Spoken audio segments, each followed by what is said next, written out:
দক্ষিণ কোরিয়ার রাজনীতিতে অস্থিরতা চরমে পৌঁছেছে। স্থগিত প্রেসিডেন্ট ইয়ন সুক ইয়োলকে গ্রেপ্তার করতে প্রায় ১০০-এর বেশি সশস্ত্র পুলিশ কর্মকর্তার উপস্থিতির সত্ত্বেও তার নিরাপত্তা দল ও সমর্থকদের কারণে তা সম্ভব হয়নি। শুক্রবার ইয়নের বাসভবনের সামনে প্রায় ৬ ঘণ্টা আন্দোলন হয়। তার নিরাপত্তা দল চারপাশে ঘেরাও তৈরি করে, পাশাপাশি যানবাহন দিয়ে পুলিশের পথ আটকে দেয়। স্থানীয় গণমাধ্যম জানিয়েছে, এই দীর্ঘ প্রতিরোধের কারণে গ্রেপ্তার কার্যক্রম ব্যর্থ হয়। ডিসেম্বর মাসে ইয়নের সামরিক আইন ঘোষণার পরে তাকে অভিশংসনের জন্য সংসদে ভোট কার্যক্রম হয়।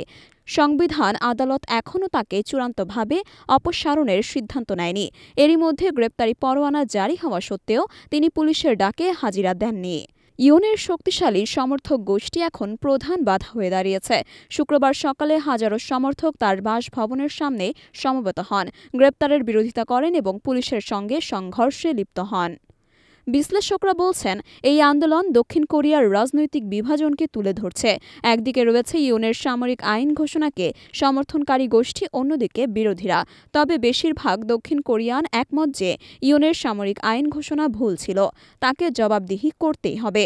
গ্রেপ্তার কার্যক্রমের জটিলতা আইনি প্রক্রিয়া ও পদ্ধতিগত বিভ্রান্তি থেকে উদ্ভূত।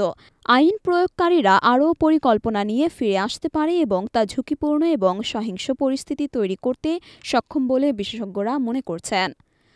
দক্ষিণ কোরিয়ার এই সংকট দেশটির রাজনীতির একটি গুরুত্বপূর্ণ অধ্যায়। প্রেসিডেন্ট ইয়নের ভবিষ্যৎ শুধু সংবিধান আদালতের সিদ্ধান্ত নয়, বরং রাজনৈতিক বিভাজনের সমাধানের ওপরেও নির্ভর করছে।